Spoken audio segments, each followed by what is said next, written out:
அந்த தமிழின்ப தமிழங்கள் இருக்கின்றே தலைமை ஆசிரியர் அவர்களுக்கும் ஆசிரியர் பெருமக்களுக்கும் என் சக மாணவ நண்பர்களுக்கும் என் இனிய வணக்கம். இன்று நாம் பார்க்கவிருப்பது ஒரு நண்பருக்கும் பட்டிமன்றம். தலைப்பு: வாழ்க்கைக்கு பெரிதும் உதவுவது கல்வியா செல்வமா?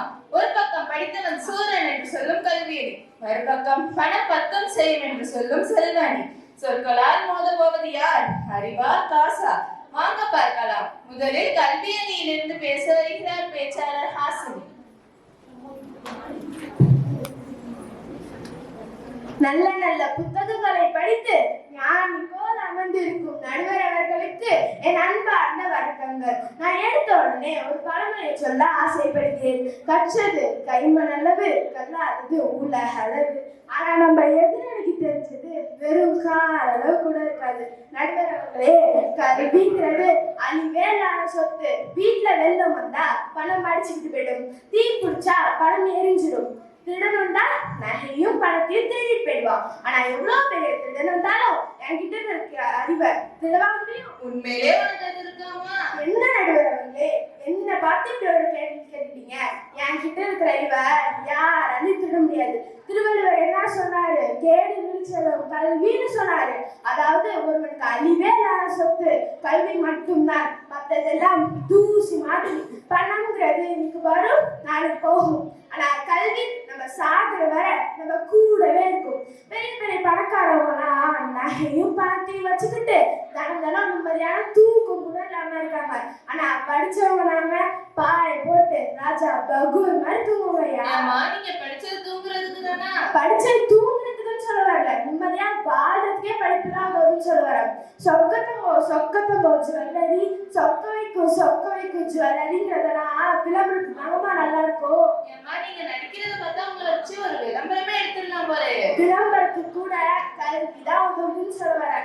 தினம் நியூஸ் பார்க்கறதுக்கு தான் தெரியும், தங்க விலை ஏற ஏற எங்க பிபியும் சேர்ந்து ஏறுது. இது ரெண்டுமே நம்ம வாழ்க்கைக்கும் நல்லதில்ல, நம்ம உடல் நிலைக்கும் நல்லதில்ல. அதனால என்ன சொல்லுவாருன்னா, கல்விக்கு வாழ்க்கைக்கு துணையாக இருக்குது கல்வி. கல்வி மட்டும்தான் என்று கூறி விடைபெறுகிறேன். நன்றி, வணக்கம். பணம் காணாம போகும், ஆனா கல்வி காணாம போகாதுன்னு ஆணித்தரமா சொல்லிட்டாங்க. இதை முறியடிக்க செல்வனியிலிருந்து பேச இருக்கிறார் பேச்சாளர் ஹனித்ரா. உலக பணக்காரர்கள் போல் பிரகாசமாக அமர்ந்திருக்கும் நடுவர் அவர்களுக்கு என் அன்பான வணக்கம். நடுவர் அவர்களே, இவர் ரொம்ப அழகாக பேசினார் மற்றும் அறிஞர்களும் சொன்னார்.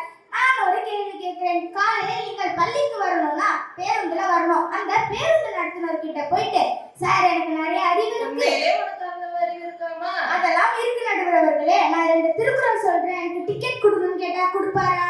தம்பி கீழறங்கு, தம்பி கீழறங்குப்பா, அப்பதான் பஸ் எடுப்பேன் தான் சொல்வார். பசி வந்தா 10ம் பறந்து போகும் நடுவர்களே, அதுல உங்கள் கல்வியும் ஒண்ணு. சோறு வாங்க காசு வேணும், துணிமணி வாங்க காசு வேணும். ஏன் நீங்க கையில் வச்சிருக்க புத்தகத்தை கூட காசு இருந்தாதான் வாங்க முடியும். படிப்பும் முக்கியம்தான், ஆனா அந்த படிப்பை படிப்பதற்கு பள்ளி கட்டணம் கட்ட காசு வேணும் இல்லையா? பணம் இல்லாதவன் பொம்மை மாதிரி, அதே பணம் உள்ளவன் உயிருள்ள மனிதன். அதனால் நடைமுறை வாழ்க்கைக்கு உதவுவது செல்வம் கூறி விடைபெறுகிறேன். நன்றி, வணக்கம்.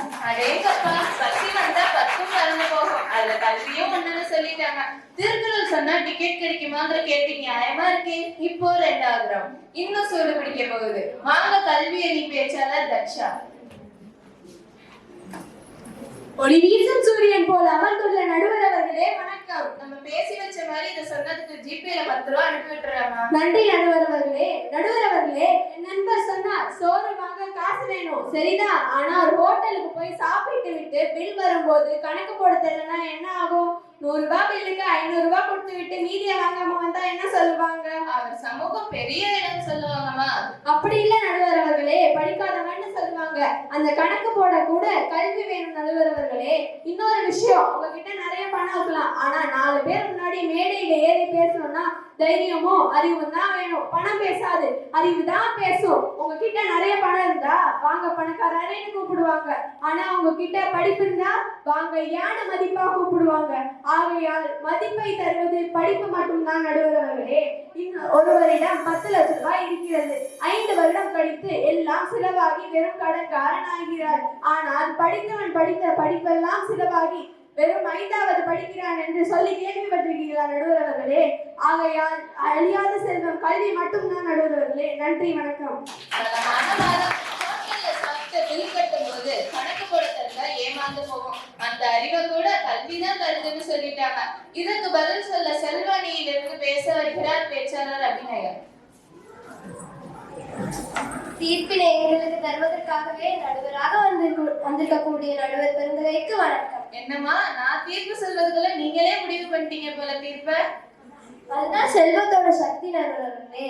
நடுவர் அவர்களே, இவர் மதிப்பு பற்றி பேசினார். நான் கேட்கிறேன், நீங்க நல்லா படிச்சு பெரிய ஆளா ஆகிட்டீங்க, ஆனா பையில 1 ரூபாய் கூட இல்லை. நீங்க ரோட்ல போகும்போது ஒரு பிச்சைக்காரர் வர, அவருக்கு நீங்க என்ன கொடுப்பீங்க? உங்க அறிவாளி மூளைய கலட்டி கொடுப்பீங்க. அதை வச்சு அவர் என்னமா செய்ய போறாரு? அதுதான் நடுவர் அவர்களே நானும் சொல்றேன். 10 ரூபாய் காசு தானே கொடுப்பீங்க, அந்த தானம் பண்றது கூட பணம் வேணும் நடுவர் அவர்களே. ஏன் இப்ப நீங்க பேசுறீங்களே, இதுக்கு கரண்ட் பில் கட்டலன்னா சத்தம் வருமா? வராது.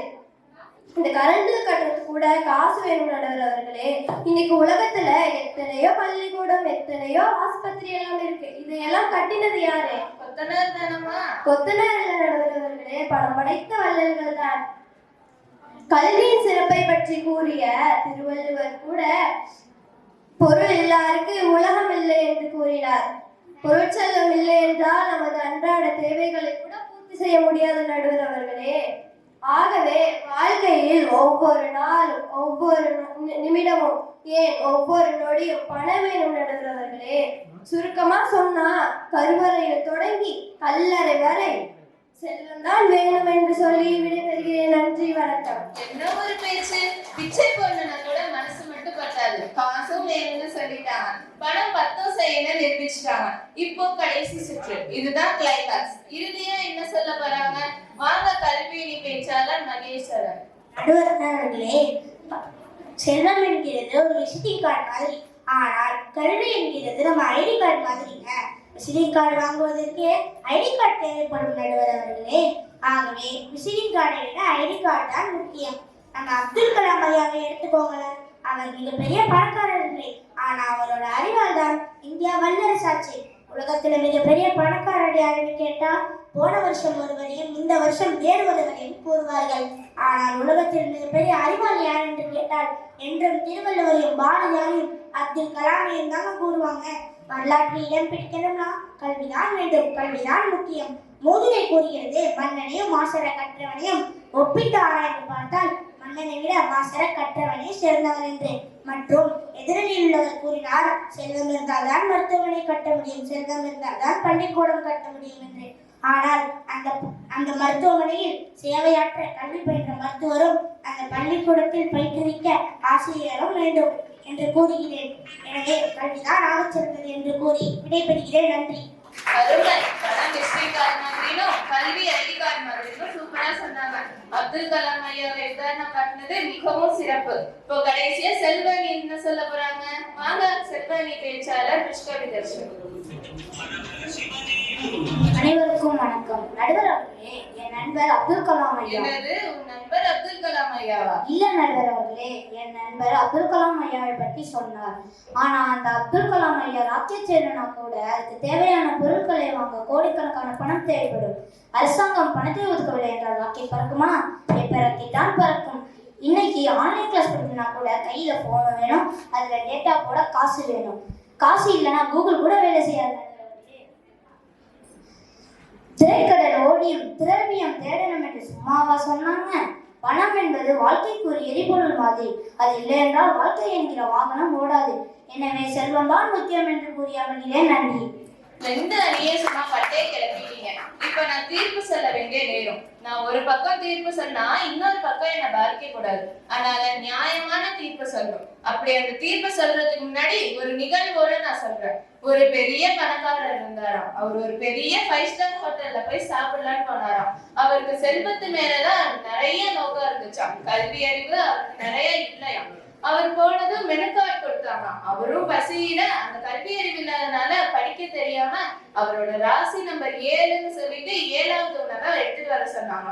அவங்க நல்லா ஸ்டைலா டெக்கரேட் பண்ணி எடுத்துட்டு வந்ததை அவர் பார்த்ததும் இன்னும் அவருக்கு பசிதான் ஏறிச்சான். அந்த ஆசையோட அவர் திறந்து பார்த்தப்ப உள்ள என்ன இருந்துச்சு தெரியுமா? வெறும் சுடுதண்ணி.